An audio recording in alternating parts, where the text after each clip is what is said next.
Okay, so we had a couple of dramas for getting us started. Yeah, what was the drama? I nearly had a heart attack.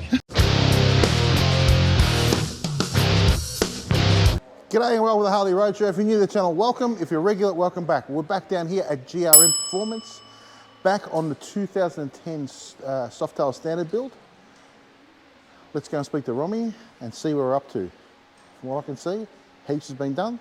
Let's get back into it. Okay, so we're here with Romy. What are we up to now? I know we've done a fair bit up here. I know we've done we started on the bars and everything. Yeah, I've done a bit of work on the rear fender too. Yep. We just received the front indicators. Yep. Which they're going to get installed today. And we'll do a bit of wiring. Yep. And we're not far now. It's probably a day's work. Yep. To be finished. Just wiring mainly. And the clutch line it's installed, just have to bleed the clutch and wire up the wiring and install the front brake, and that's it. Yep. We pretty much finished. Beautiful. And we've got a bit of a drama with the front brake cable. Hasn't come in the wrong. Yeah, they sent us the wrong cable, the wrong length, which, you know, it happens. Yep. And we're in the process now to organize the right one, which hopefully is not going to take too long. And yeah. Away we go. Pretty much. Let's get into it. There you go, guys. That's something different for your lighting rig switches and that sort of stuff. How cool is that? Not your normal Harley stuff. So guys, these are the indicators that we're putting on, and they actually go around the fork like that. So that is very, very cool. And they'll be as bright as all get out as well. You watch.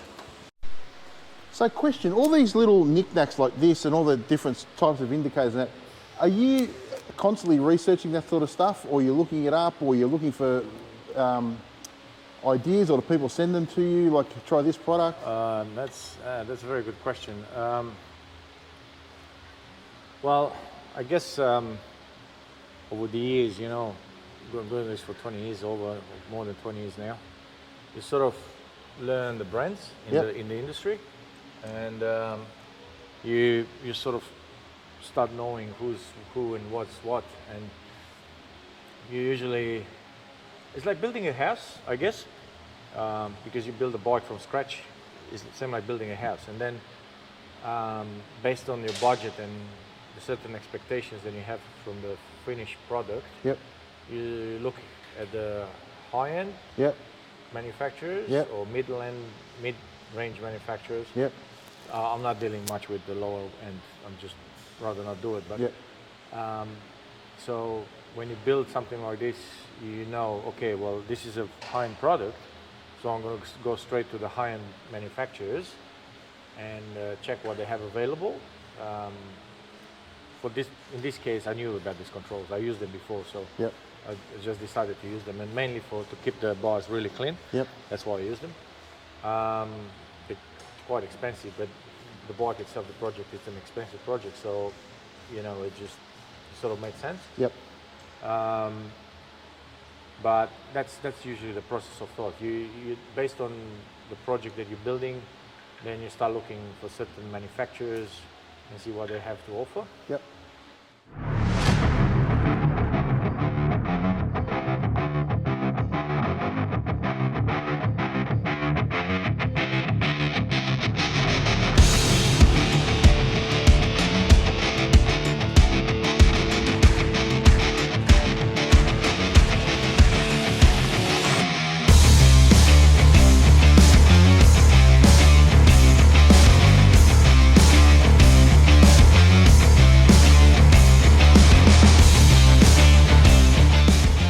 So you know, what we're about to do now, this is absolutely Romy's favourite part of a motorcycle build. Yes. Yeah? Drawing the wires to the bars, especially on the 2010 Electras.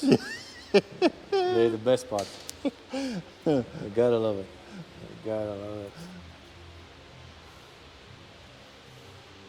You know, I also think that there is a sadistic tendency in handlebar builders when they build holes for cables. They just they love to create pain to the mechanics. Because they could make the hole just tiny little bit bigger.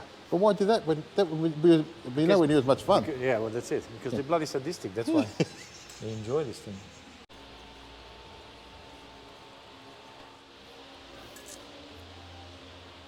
Yeah, it's awesome. Look at it. That's it. The Handlebars done? bars are completely wired up. Yep. I'll just have to basically wire up the wiring to the box wiring. Yep. And finish off the tail indicators, install the front indicators, and she's done.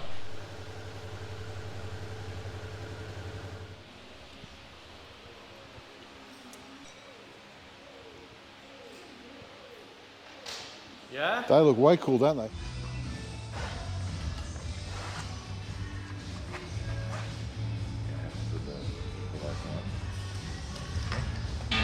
Cool.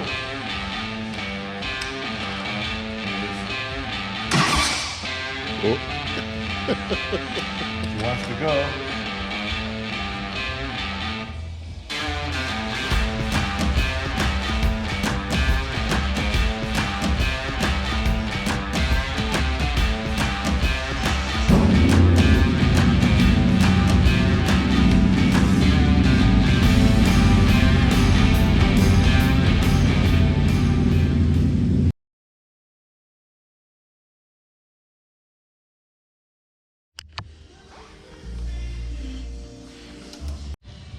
Rightio. All right. The time has come. The best time, yeah? Let's go. I think it needs more juice in the battery.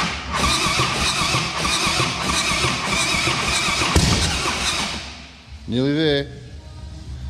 A bit more juice in the battery. Yep.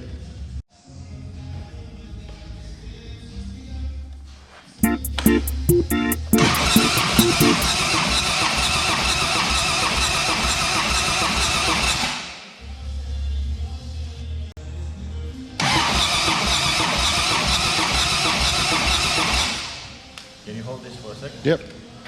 Just hold it here. So it doesn't pop. Yep.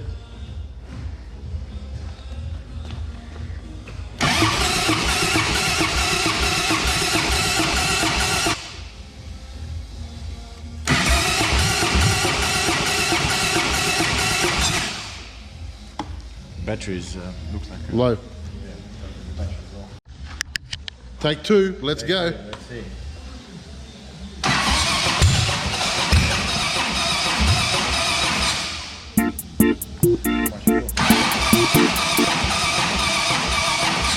Yeah, the battery's flat. Pain in the ass.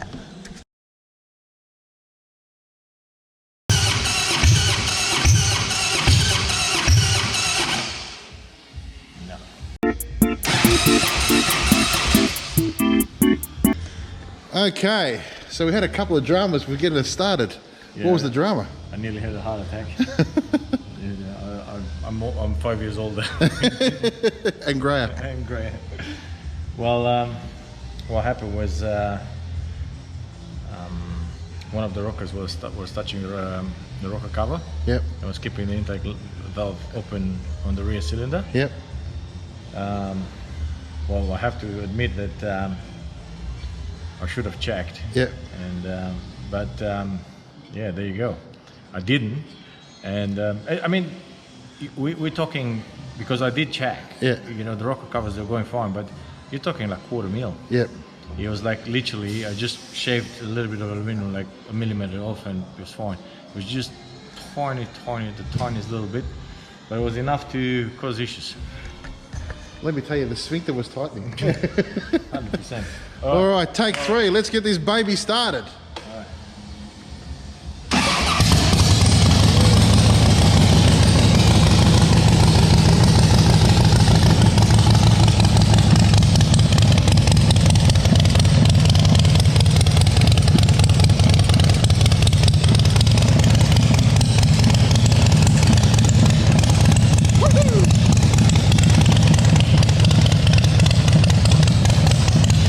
I don't know if this is going to equate, but it's loud.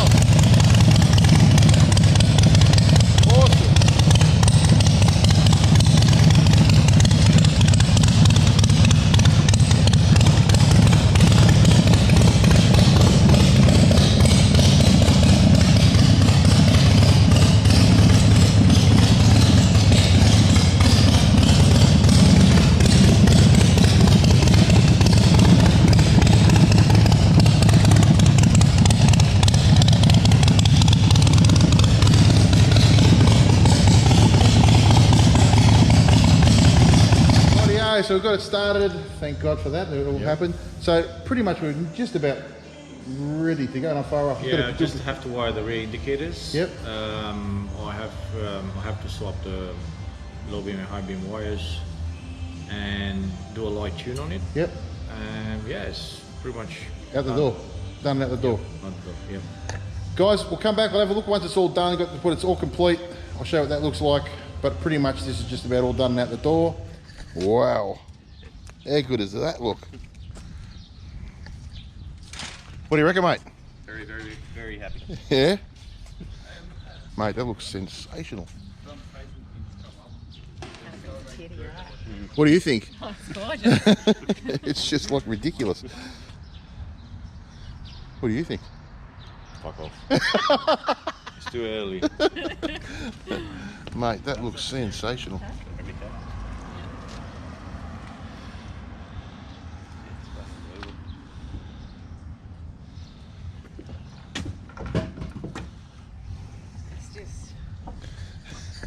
Well, here we are, guys, at the end of this magnificent Softail 2010 Softail standard build, and it just looks unbelievable, isn't it?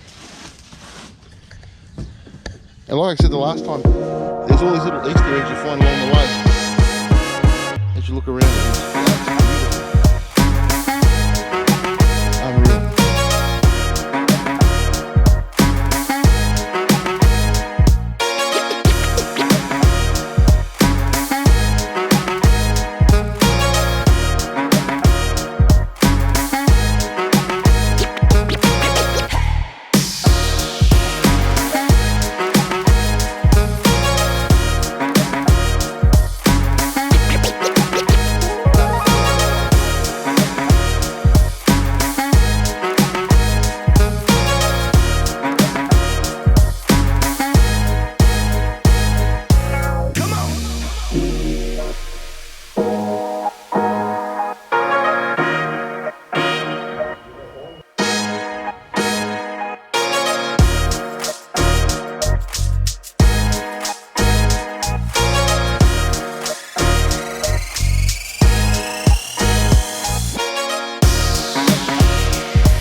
See ya.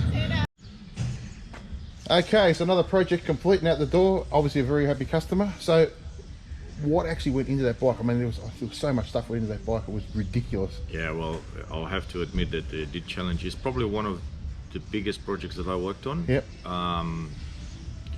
Because of the complexity. It had so many different layers in every single part, because when you build a project, you can build a bike. What we normally do, and we talked about this before, we usually do full blast on the design or full blast on the motor. Yep. This had both. Full blast on everything. Yeah, and like, I mean, as far as you could possibly go. Yeah. Yeah. Crazy. And that challenged me because you're so much because I built the bike myself from Yep. scratch, everything. You Yep. know, I didn't have the motor guy that builds the motor. And Yeah, he's looking after just that part. Yeah. And then you got the, I had to be involved in all the layers of designing the motor, from the mechanical part and also the design, the painting the ceramic coating, which was extremely challenging because we haven't done that before, and to find the polishers that they're willing to put the time in to polish it and all that. It was just, it was a very ambitious project. But look at the result. Yeah, it definitely looks good. Yeah. And I'm happy with the result. It's just, it's definitely something that you do for passion, not for money, because you couldn't possibly charge by the hour the amount of time and stress that you put into to get it done in a certain way. No, and trust me, guys. Like I've been through, pretty much the whole build, and the amount of thinking and oh my god, how's this going to work? I cannot believe the effort that goes into it. Like for me, it's a credit to you. Like it's just, I never ever knew your abilities when it came to that sort of stuff. Even just machining and it was just, it's crazy the amount of work that goes into it. Like, you should be proud of the build. Like honestly, it's one of the best things I've ever been. One of the best things I've ever experienced was going through it myself. Yeah, it's definitely challenging, and also the moral responsibility that comes because these people, they put a lot on you. You're talking 6-figure builds, and people put a lot of money into it, and you have to deliver. It's not it. If it goes wrong, it goes very expensively wrong. Exactly. And you're gonna cop the bill. So you basically, it's that sort of attitude towards the confidence in your capabilities. You have to have that confidence that you know exactly what you're doing, and when you start playing up with a $25,000-$30,000 motor, and you build it from scratch and you design it and everything, you want to make sure that last thing you want, you don't even think about a mechanical failure. Think about an oil leak on the bottom of a cylinder after a project like that is finished. A tiniest little error or faulty gasket or a faulty seal or anything like that is just excruciatingly complicated and time consuming to fix that. And that can make the difference in between having a financially successful build and a build where you actually, the customer is happy but you're losing money. And then that's not a business anymore. You're basically going backwards. Do it for love of it. So it has to be, it's pretty much when you start building, you have one shot to get it right. To make some money. If not, you're backwards. And that's pretty much it. So it's a bit like that. Well, guys, like I said, another fantastic build, successful. A credit to Romy and his team. Actually, a credit to Romy. He did the whole thing himself, really. But just for me, the planning, the foresight, the design, the way it all comes together is mind blowing. And I think, if you look at the result, that's pretty mind-blowing as well. What I will try and do is I'll try and list as many things as possible in the description below as to what parts we used and all that sort of stuff. So if any of you guys want to speak to Romy and ask me about different things, I'm thinking he'd be more than happy to talk to you. Once again, thanks very much to everybody down here at GRM Performance. Thanks to the guys who had the bike build done. Other than that, catch you next time on the Harley Roadshow. See you then.